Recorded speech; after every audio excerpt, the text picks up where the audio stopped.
Good evening, everyone. This is Regina Gibbons, and we are live here for our Parent Power series. We are so excited, as always, to have our special guest, Miss Crystal Adair. You already know the rules of engagement.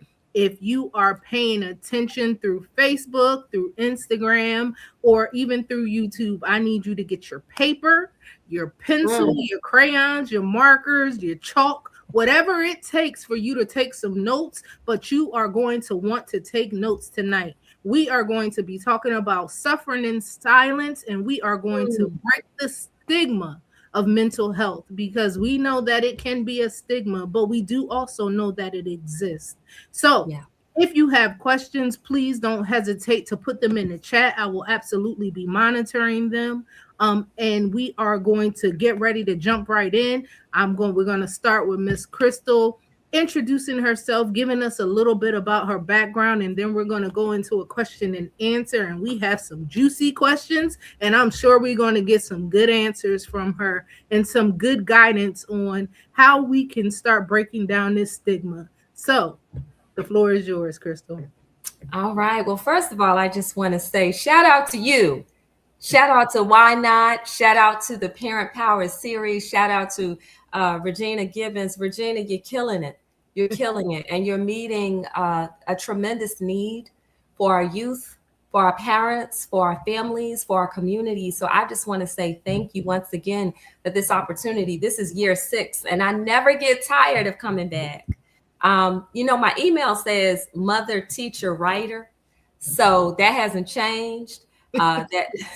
That's still the short of it and the long of it. I'm a mom.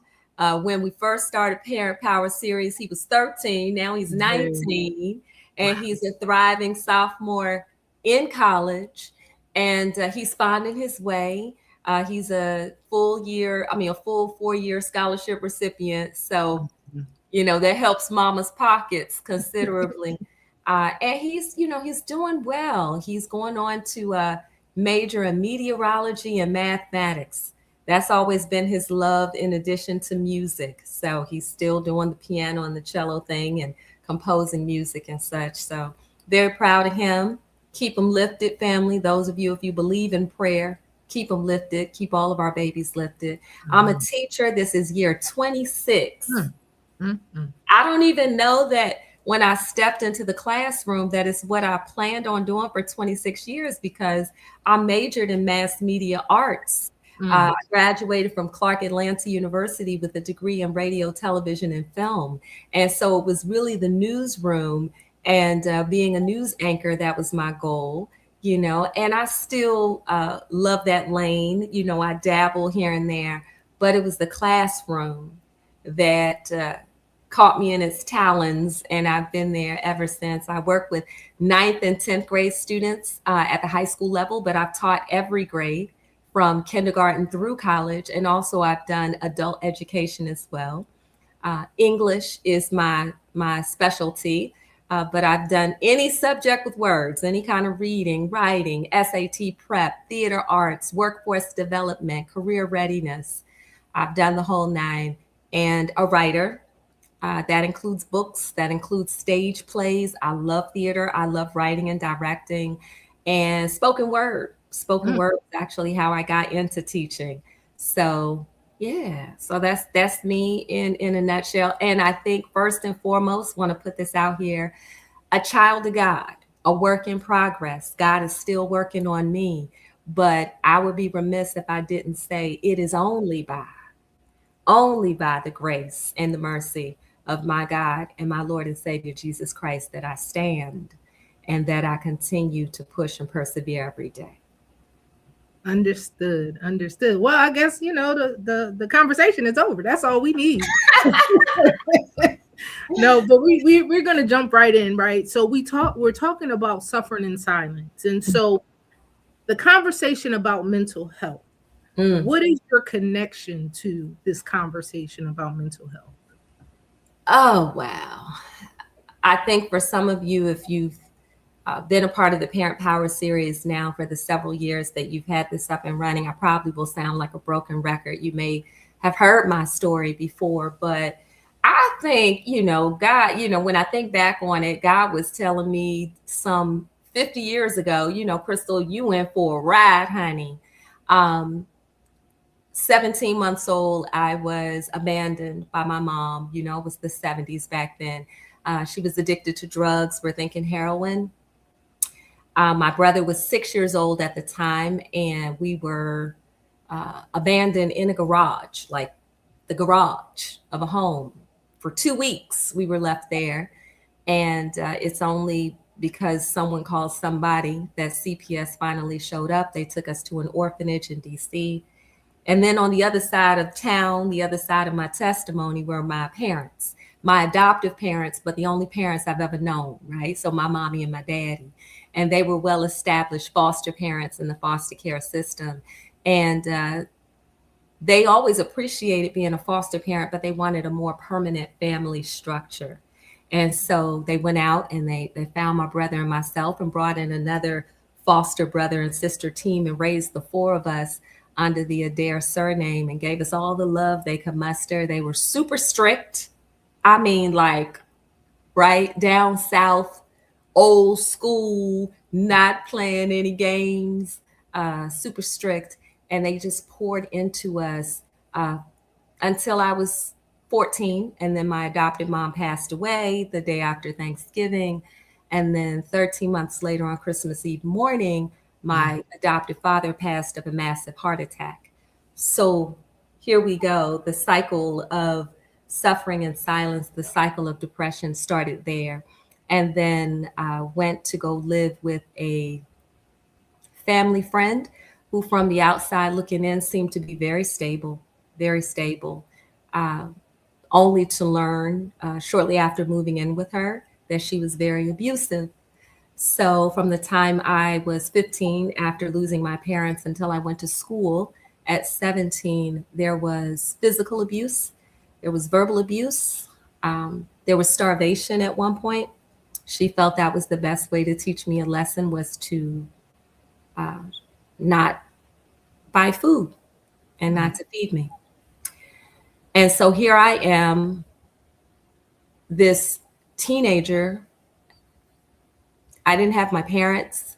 The siblings I had grown up around, they were really trying to find their own way through grief. And so I wasn't very connected with them. And it was just this guardian and I in the same house. And I felt like I had nowhere to turn and no one to talk to. And I was embarrassed. I felt my parents had always raised me, bless their hearts. What happens in the house stays in the house. So how was I going to tell anyone that I was hungry? I was losing weight. I was only about 100 pounds, maybe 99. I got down to about 83, 84. Mhm. And I didn't know how to say anything. So I held it in. That led to a lot of toxic relationships and vices because I'm clinging to something, to anything that felt like home, that felt like love, that felt like I'm going to hold you down. Some of those things may have been real, some of those relationships, and a lot of them were not, but it's what I clung to. There was domestic violence that occurred in my life at the hands of my brother, actually. He's the one who fractured my wrist and threw me to the concrete. He dealing with his own grief and his own pain. So here we are in this cycle once again of burying grief that's displaced, that you don't know what to do with. And so I can only forgive him because I knew what it looked like to displace those emotions and not know where to put them. Uh, 25 years of depression I dealt with. And I had therapists off and on along the way because I'm a firm believer in therapy when I could afford it, when insurance would cover the mental health uh, counseling that I needed. But I suffered from a number of years of severe depression. Um, Smiling through it, pushing through it. My mom was a very strong woman. And so even though, and it's interesting, the cycle, Regina, the cycle. My mom, who passed when I was 14, was a functioning alcoholic. Mm-hmm. And so she buried a lot of what she could not share in the bottle. Mm-hmm.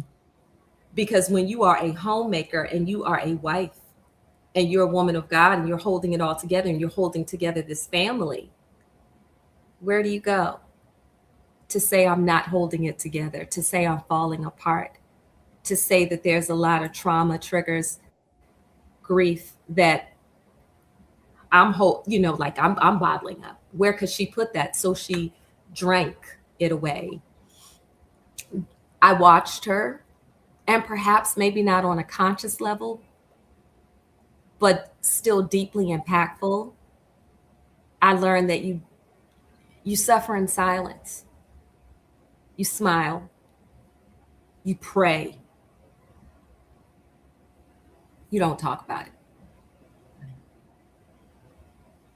Um, when I was 7, I was molested by a foster brother,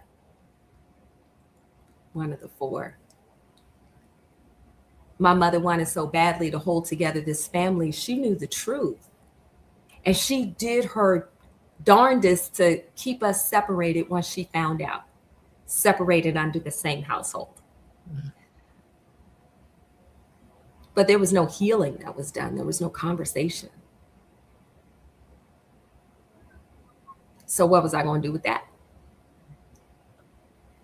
So, I know this is a very long answer to a very concise question you asked, but I think the backstory is key because I don't think that it's an isolated story, Regina. I don't either. I don't either. I don't. There's so many young people that are suffering right now from one thing or another, whether it is sexual abuse, whether it is neglect, whether it is food insecurity, whether it is depression or low self-esteem, homelessness. I've dealt with that in my life twice. Just came out of a season. Just came out of a season. My son and I. To God be the glory, we're not there now. But just came out of season, right? Modest little window you got back here, right? Still fixing up the place. But first home after about 2 years of being homeless. Suffering in silence. Didn't know how to tell anybody after I lost my job. My job ended. Lost my house. Lost my cars. So, but getting to a place now where I understand that closed mouths don't get fed. And there have been points along my timeline where I did finally speak up.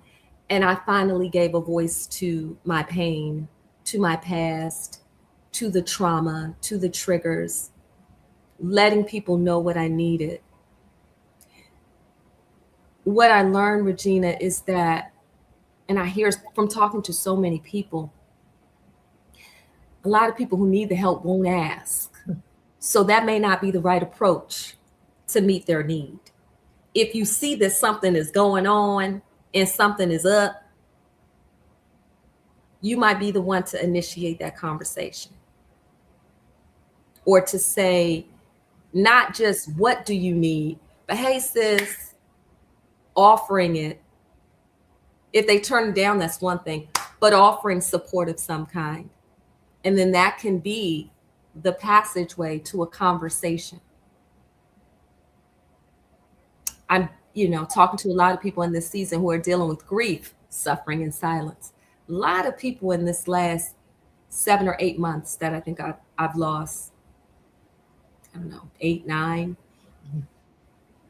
And a number of the people, the loved ones will say, a lot of people will say, what do you need? And their answer is, I don't know what I need. Right. I don't know how to answer that question. If you're going to do something to help me, help me. because I'm suffering and I'm not going to tell you what I need. Maybe it's pride. Maybe it's, I don't know. Maybe it's in the throes, depths of grief or depression. They don't know what they need. If you're going to help, help. Offer the help. If they turn it down, they turn it down. Okay. No harm, no foul, but you asked.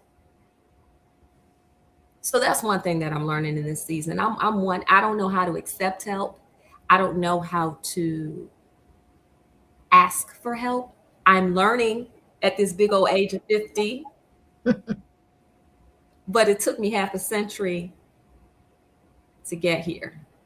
I don't want it to take half a century because time is valuable It is. and tomorrow is not promised. Say what you need today. And if you see somebody who has a need, meet the need. What is it? Maslow's hierarchy of needs. We want what we want on a loftier level, but we got to meet that basic human need first. Absolutely. Meet that need. Okay, I'm done rapping. Well, let's dig into this though. We're talking about signs and we're talking about helping people. I want to go from a parent to a child perspective, right? So, how Mm. do parents know that their child might be suffering in silence because they may be very good at putting on a mask or very good at staying strong? Like, what do you think if someone was to look at your 7-year-old self, how would they know that you needed help? Outside of you losing weight when we got to that point, but how would they know? You know what? I'm still trying to figure that one out because I look at myself through the lens of me being a young person who didn't always make it obvious because Hmm. I was programmed to be in my frame no matter what was happening, right? Hmm. And then I'm looking through the lens of my son who has become more vocal as of late about the depression that he's going through. Hmm. So now, as a mom, I have to set a different example than the ones I had. So, what I do as a parent is I say, I'm here when you're ready to talk. If there's anything going on, if you're not okay, not you good, that's not the question. How are you? Right? How are you? And I don't even know if it's what do you need. It's like, well, how are you? What are some other questions that I've asked? Where are you finding that you're feeling strong, and where are you finding that you need support? Hmm. Yeah. Where you find and front load with that one. We want to front load with the positive always, right? Communication strategy, front load with the positive. Where do you find that you're feeling strong? Where do you find like, okay, I got this, I'm good? You know, why is Mhm. my son feeling like he's waiting until all of these assignments are looming and all the papers are due and he's overwhelmed and he hasn't communicated with professors and he's high functioning autistic, but there's some things that I thought we had nailed down from K-12. Right. And he's like, I didn't know how to tell you. What do you mean? What do you mean? Like, I'm an open book. Mom has always been here. He's like, but I felt like it was a standard that I had to Mm. uphold. No, baby. I don't love you because you produce or because you do anything. I love you because you are. And because I love you because you are, I want you to know that space has intentionally been created for you to be who you are, for better or worse, for stronger or in need of support. I'm not here for you just to celebrate the highs. I'm here to be in the trenches and to partner with you and to lock arm in arm through the lows. And I'm not going to be the one to tell you that I have all the answers because I don't, but I will tell you we're going to figure it out together. We got to make space for our kids to show up however they come. And we've got to let them know, don't wait until it gets heavy. Don't wait until you feel so isolated. Don't wait until it all comes crashing down before you come calling out to me. And I let my son know, are there going to be some things that you tell me where I might not like it, where it may not feel good, where it may hurt, where I might be like, really? Maybe, because I'm being human. I'm human, just like you're human. But will there ever be a time that you come to me and I'm not going to make time and space to hear you out? That I'm not going to say, okay, this is what it is. Deep breath, Crystal, deep breath, Jay. Let's work through it. Let's find out what we can do to heal. Find out what we can do to revamp if something needs to be revamped. Find out what we can do to build a success plan. But you got to make room and let your children know that no matter what, practice saying that, no matter what it is, I need the line of communication to be open. And the one thing my son said to me was, Mama, there were a lot of things that you were going through as a single mom. And I felt like as your son, we in this together, and you weren't always open with me. Ooh. Because you were trying to shoulder and carry it on your own. And he's like, what do I look like? I'm your son. What impacts you is going to trickle down to me or impact me directly at some point. So why are you letting me know when it hits the fan? You want me to tell you what's going on with me before it hits the fan, but you as a single mom are carrying this weight and you're not telling me from the onset. So I'm giving you the same energy you're giving me. I'm mirroring what you're showing me. When you learn how to, and I was like, well, Jay, I don't want to put all this on you. You're the kid. He was like, well, at 17, 18, I'm not a kid. Even at 16, there's some things that I can process. You think that I'm blind? To when you're feeling overwhelmed, to when your shoulders are slumped over, to when you're crying and you don't think I can hear, you think I don't know about that? And do you think it serves me in any capacity well to know that my mom is shouldering all of this and she feels like she can't talk to me, yet she's telling me I need to be able to open up to her about anything? I was like, did my son just check me? Sounds like it. We have to be what we expect from our children. That doesn't mean burden them with everything. No, because their minds may not be able to handle it all. Their emotions, psychologically, they may not be able to process everything.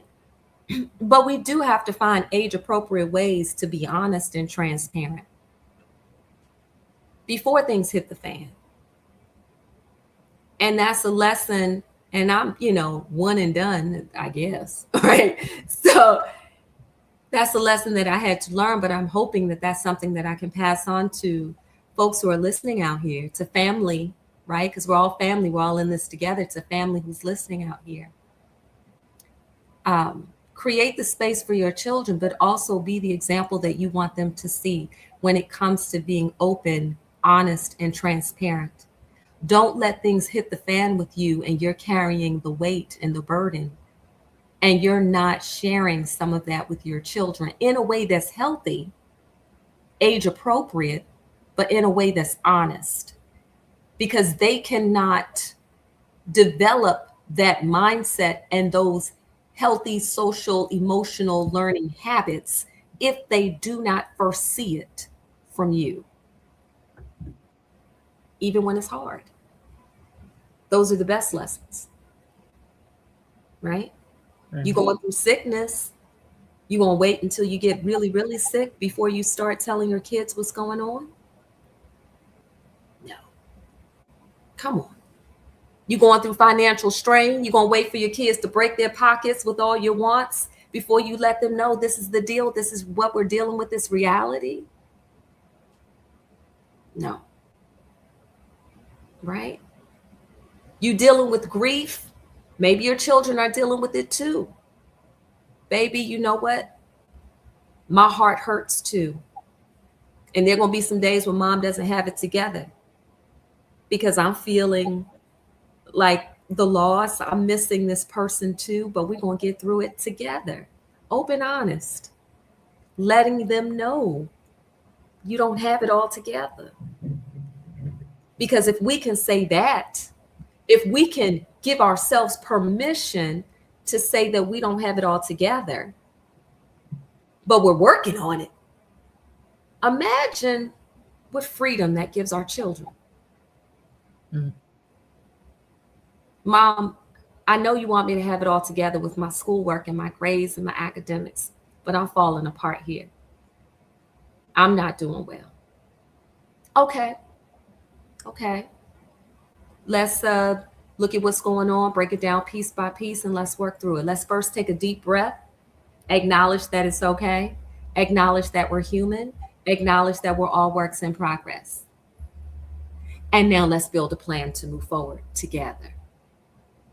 Mom, you know, this guy, he's not treating me well. This girl, I really don't think she's good for me. Some unhealthy things are happening in this relationship. I don't want it to get any worse. I need to know that I can come and talk to you about it. Okay, what's happening? Let's talk about it. Mom, I'm not feeling well. Well, what do you mean not well? Not physically not well? No. I feel like I'm sinking. I feel like I'm at my wit's end. I feel like, you know, the world is heavy. I feel like I'm not sure if I can make it, if I can go on. Toughest thing I ever heard my son say to me, and this was pre, autism diagnosis, and the bullying had gotten very heavy. And he's telling me in seventh grade, sitting on the floor at the foot of my bed, I don't think I want to be here anymore. Mm-hmm. You talking about heartbreak? What do you mean? He had already been through 4 or 5 schools. I'm up there advocating like nobody's business because we didn't have the diagnosis yet. So all I knew to do was pull him out until we could find the right placement for him.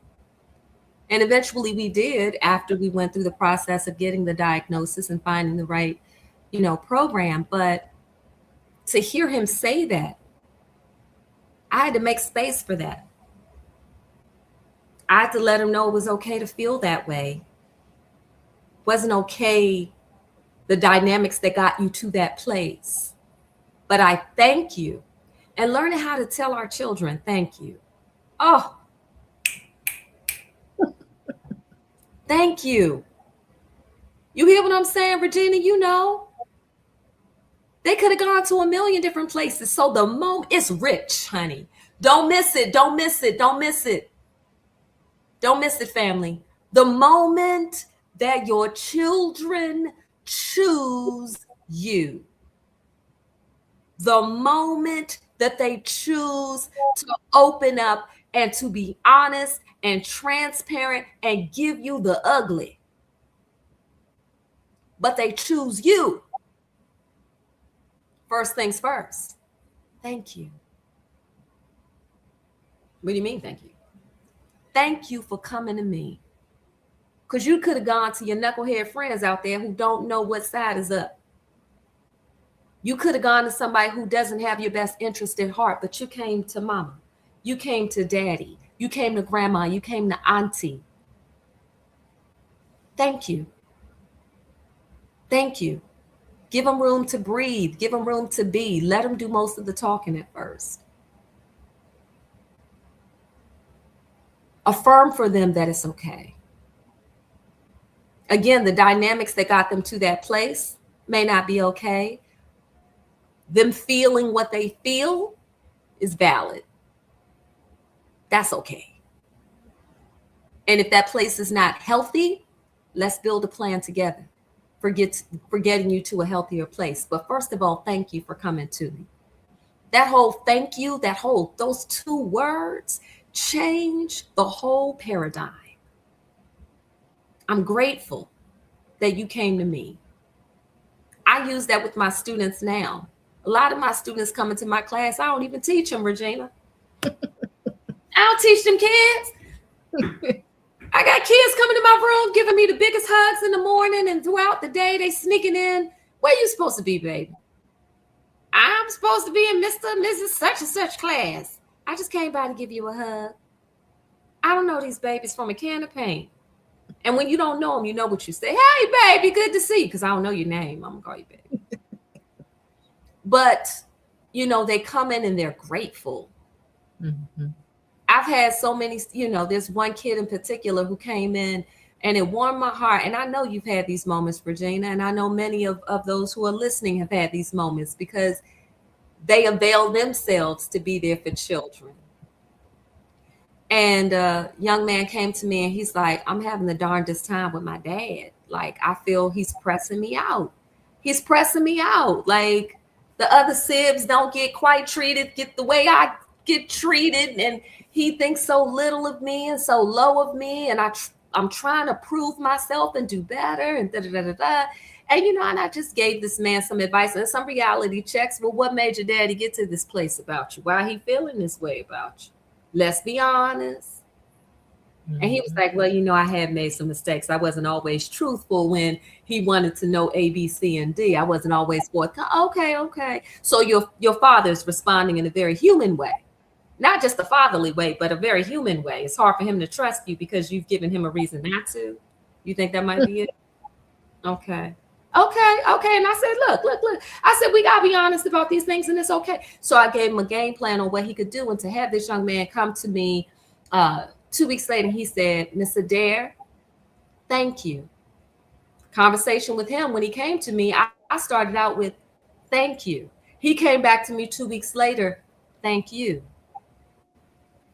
Because I put into place point by point what you said that I was supposed to do to get back in my father's good graces and to build communication. He said, I tried what you said and it's working. And I just want to say thank you. And he's like, I had to be honest about some things. And I also had to approach my dad about some things that were uncomfortable. And he didn't want to hear it. But he let me know he was grateful that I brought these things to his attention. And he said, I'm not a perfect dad, but I'm trying to be the best one I can be. So, I don't know where we are in the conversation now, but I hope that was helpful to somebody. Well, it was. There are a few things that came out of the conversation, of course, about communication and making sure that there is open communication. But I think one of the things also that we need to add to that is adding realistic expectations. I think we put expectations on our young people that we could meet at an age when we got to be able to meet them. But we expect them at 10 to meet expectations we're meeting at 30 or 40. And I think that's where a lot of times we get in trouble.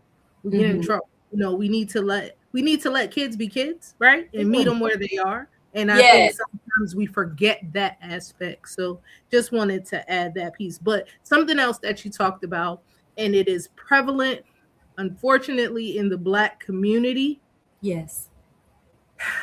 The pray about it, the what happens in the house stays in the house. All of those things attribute to it not being a safe space to communicate. So where do we, how should we, how can we break that concept? Because definitely we all know prayer works. For those of us who believe in prayer, we know prayer works. It does. But we also know that there's a time when you need to talk to somebody else. You need to get some help about it. And I really think that we have to get to a place, and I think it's getting a little better now. Yeah. But we have to get to a place where going to a therapist is okay. Oh yeah. It's okay. It's not, you're not going to turn into a pillar of salt. None of those things are going to happen. You're not going to the pits of hell for going to a therapist. None of those things are going to happen. But we really need to make sure that it's okay. It's okay. Listen to the first two things that come to mind for me, sis. Faith without works is dead. Faith without works is dead. Come on now. We can believe and pray all day long, but we've got to put some action behind that belief. And the other thing is, come on now, Jesus was within wise counsel. You got disciples, you got people around you giving you counsel. The Bible talks about wise counsel. So it is okay. You're absolutely right. And not only is it okay, it is necessary. Our children, the parents of the children, the families, the generation upon generation upon generation, falling apart, unraveling at the seams, shattering, because they're trying to hold it together, hold it inside the house. Don't talk about it.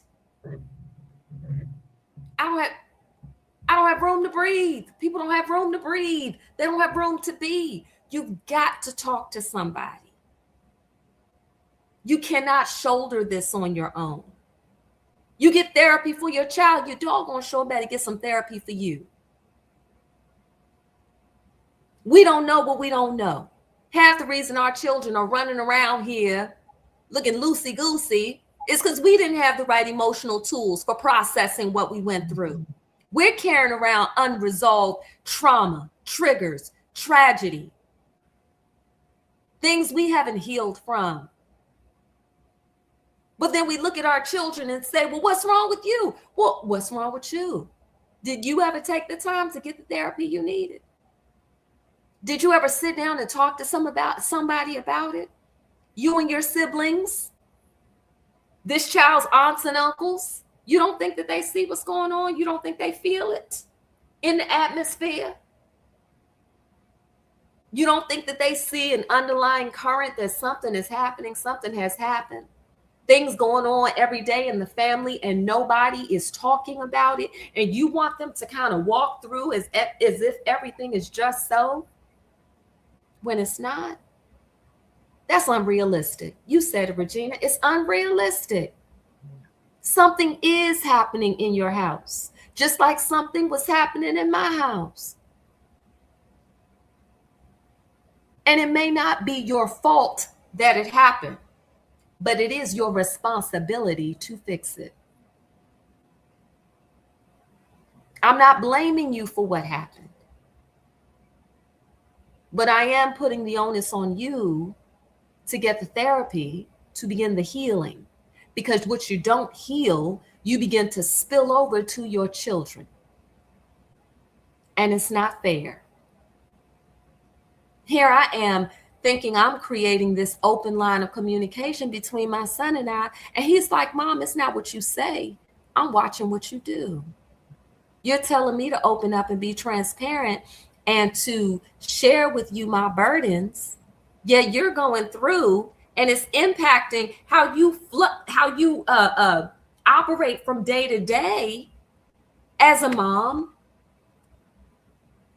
Yet you're not being open and honest. You're not getting the healing. You're not getting the therapy. Why do you think I'm gung-ho about going to therapy? And my son actually wants to do therapy. So praise God for that. Because I've done therapy off and on in my life. Probably need to go back. And I plan to.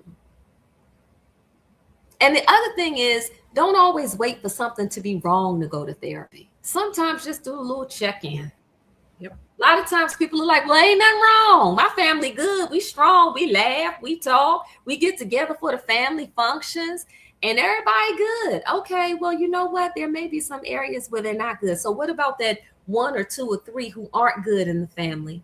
But because everybody seems to be smiling and good, they got to go with the flow and kind of bottle up the fact that they the odd man or odd woman or odd, niece or nephew or son or daughter that's not, just so. We got to make room for that. So sometimes things come out in therapy and you would never think it comes out in therapy. And it's not somebody telling you how to feel. That's a myth too, Regina. Of course. The therapist isn't telling you how to feel. The therapist is not telling you play by play what to do next. A lot of times when you start unearthing a lot of these things and purging these things. A lot of times you start going all the way back and you start realizing where the onset of this stuff came from. And you're like, oh my God, I totally forgot about that. And there's one thing that my son said to me, and I try to be transparent because I don't want people to think that I have it all together. I don't. It's funny because I love Regina because she plans things so far in advance. If y'all ever worked with Regina Gibbons, y'all know she is not a last minute nothing. Okay. So I knew about this probably, I don't know, a month of Sundays ago. She was like, I want you to be here this year. No, I mean, literally, I want you to be here this year on this day. I said, this year, this day, you want me to plan that far ahead? And so I was thinking about it. And when I look at the topic, I was looking at the topic in recent weeks leading up to today. And I said, God, I don't know if I'm anybody's expert on this, but I can give you my testimony and I can give you my truth. And I can tell you how God has delivered me from a place. And it wasn't because I kept quiet. It's because I learned how to speak up. My healing and my deliverance. Okay, God, I hear you. My healing and my deliverance came when I spoke up, not when I stayed silent.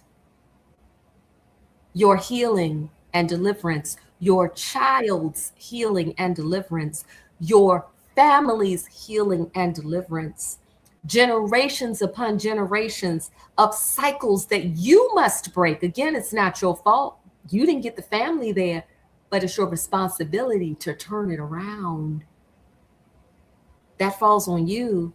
That healing and deliverance is going to come through open, honest, transparent communication, through therapy, through counseling, through creating a safe, supportive space. Come to me as you are. What does God say?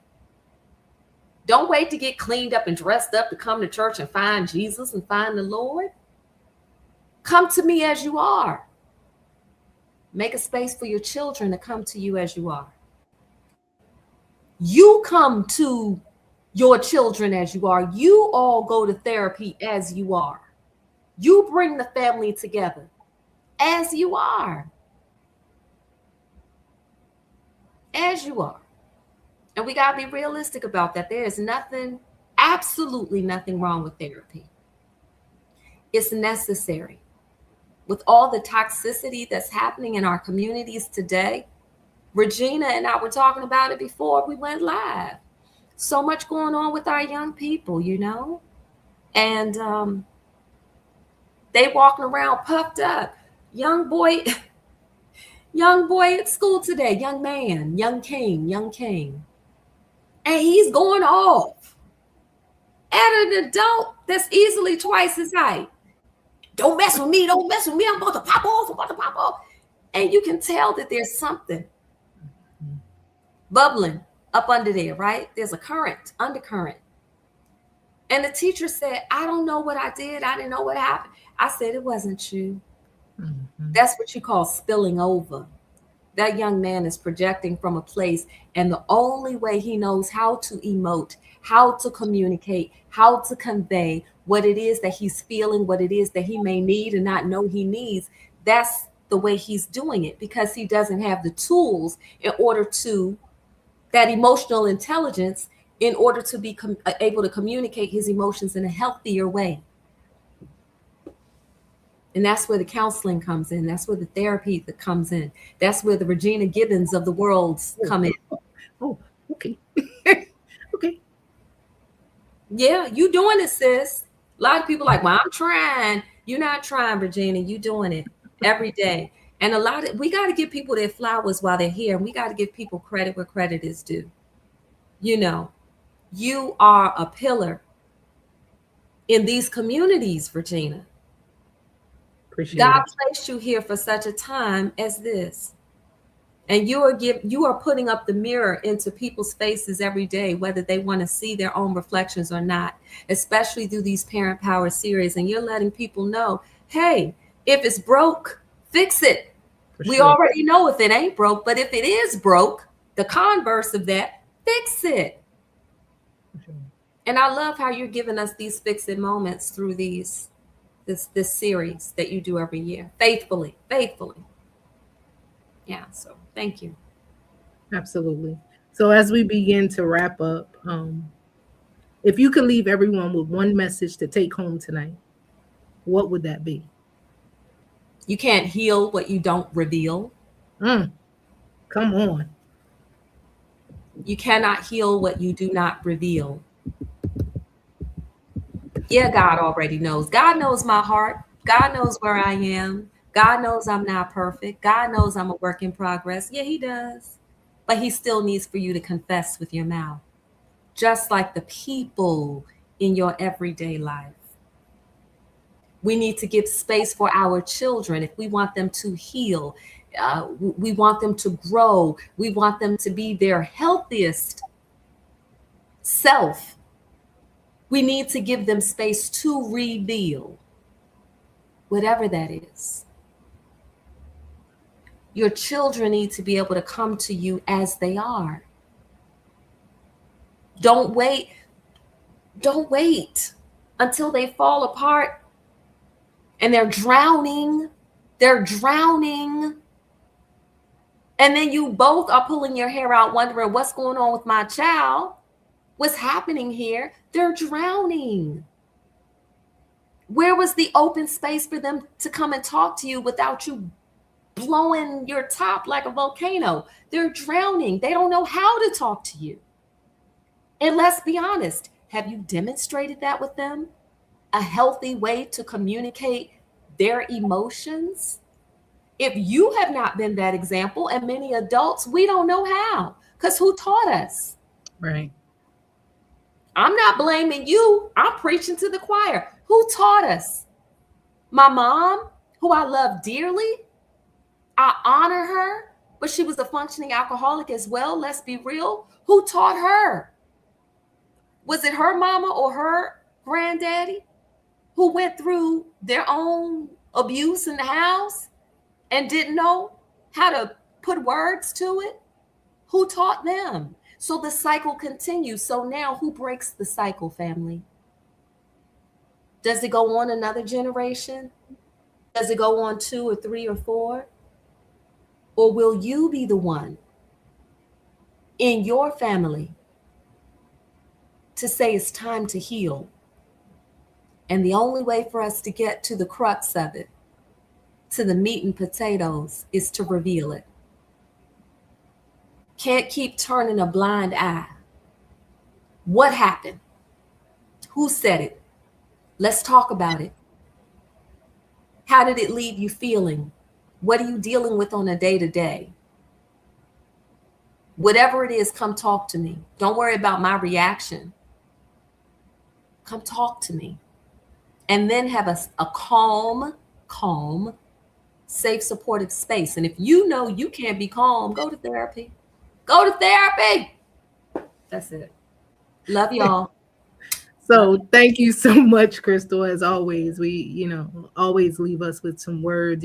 This whole "you can't heal what you don't reveal." I think that was spot on. That was powerful, and definitely something I've walked away with. Every time we talk, I walk away with something different. It gives me more ammunition to go out here and continue to fight this fight that is so important.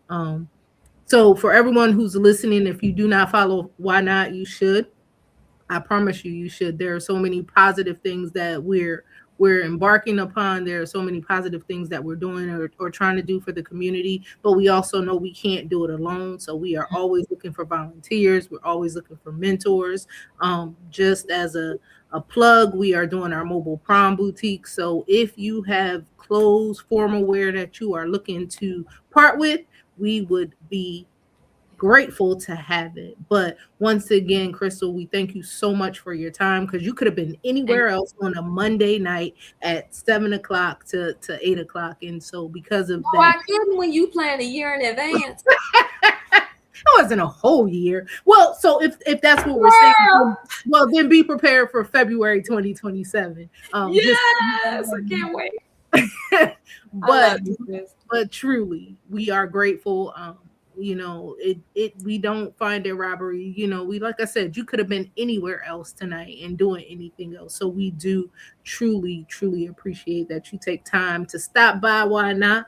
And impart your knowledge. And sometimes being an expert is because you've lived it, right? It's not because you studied it, it's because you lived it. And I think Amen. sometimes that's more, it means more than studying it. Amen. And so, Experiential. Yeah. yeah, yeah. So definitely, definitely, yeah, definitely grateful. That's all I can say. So for those of you who are listening, please, if you do not follow Why Not, you can find us on every social media platform at Why Not Inc.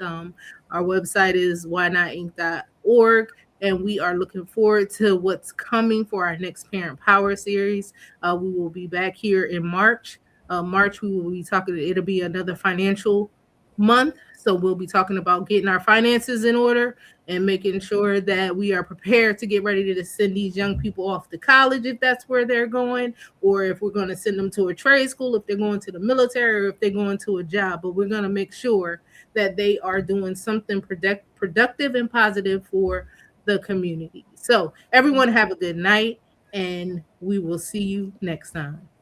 Blessings, everyone.